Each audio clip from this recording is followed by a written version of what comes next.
Hey, salut! À vous regarder les élections américaines, ben oui. Cette semaine, le 8 novembre, ouais, ça a été une surprise, hein? Personne ne s'attendait qu'il était pour gagner. Hey, il a dénigré tout le monde. Il a insulté les gens, il a insulté les immigrants, il a insulté les femmes. C'est incroyable. Puis pourtant, il gagne. Pourtant, il gagne. Et c'est un peu surprenant. Mais en fait, il a parlé aux démunis. Il a parlé à ceux qui avaient perdu leur emploi. Il a parlé à ceux qui ne savent pas demain qu'est-ce qu'ils vont avoir. Il a parlé à ceux qui ont vu leur emploi déménager à l'étranger. À ceux qui ont vu, et c'est triste, la mine de charbon dans laquelle leur père, leur grand-père avait travaillé. Ils l'ont vu disparaître. C'est à eux qui parlait. Et il a déjoué tous les savants, tous les statisticiens, tous ceux qui avaient prédit toutes les choses, il a déjoué complètement.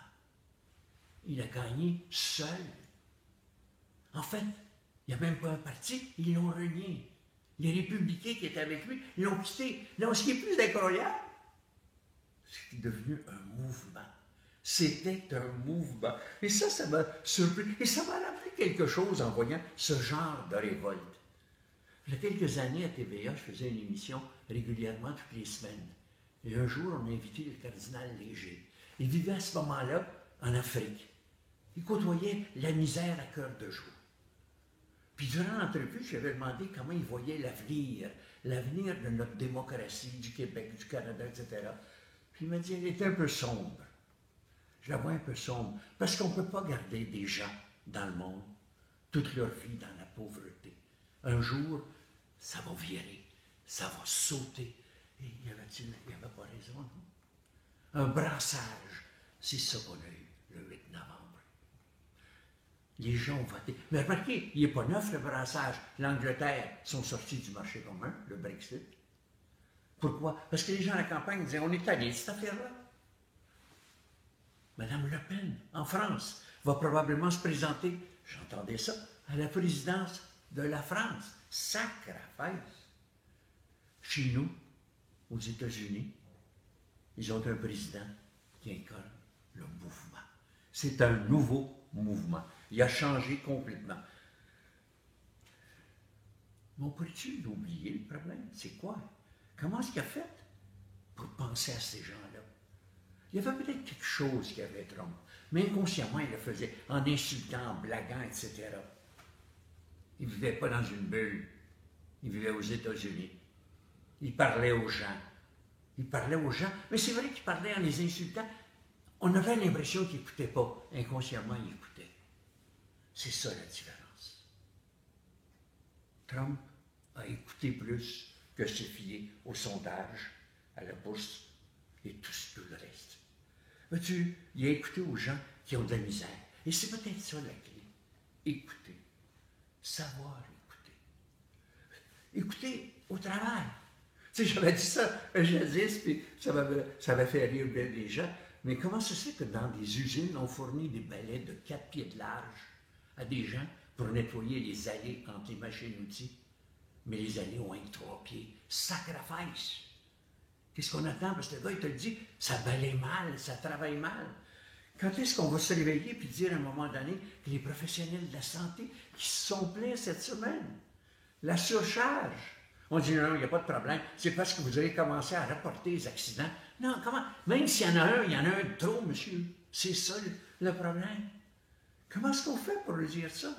Comment est-ce qu'on fait pour écouter le camionneur qui dit le camion avec le nez plat en avant? Je suis assis sur le moteur, l'hiver, sur la 20, à moins 30 degrés. J'ai chaud aux fesses, c'est incroyable. Sauf que j'ai tout l'air froid qui me rentre ses jambes. Je suis gelé. C'est pas fait pour faire ça, ces camions-là. C'est lui qui conduit le camion. On lui demande-tu? Penses-tu que c'est un bon deal, celui-là? Celui-là? Pourquoi pas? Puis à la maison, est-ce qu'on écoute? Est-ce qu'on écoute à la maison? Entre conjoint. Puis je me parle, hein? Je me parle. Est-ce qu'on écoute toujours sa femme, son mari, son chum? Est-ce qu'on parle à ces gens-là en disant, explique-moi un peu, je vais essayer d'arrêter de parler. Remarquez que je me parle en disant ça. Mais c'est exactement ça. Est-ce qu'à la maison, on écoute l'adolescent qui te dit « Papa, ça fait mal en dedans », qui écrit « Parce que ça fait trop mal ». Est-ce qu'on écoute l'adolescent qui dit « L'Internet, j'apprends des drôles de choses ». Il ne te le dira pas, mais le questionnes-tu, regardes-tu avec lui, discutes-tu avec lui? Écouter, c'est ce que ça veut dire. Est-ce qu'on respecte? Est-ce qu'on dit à son enfant, à son grand gars qui se confie à toi, « Merci de la confiance que tu me donnes. Merci. » Eh mon Dieu, ça change complètement toute l'histoire. Écoutez, c'est pas d'hier que j'en parle.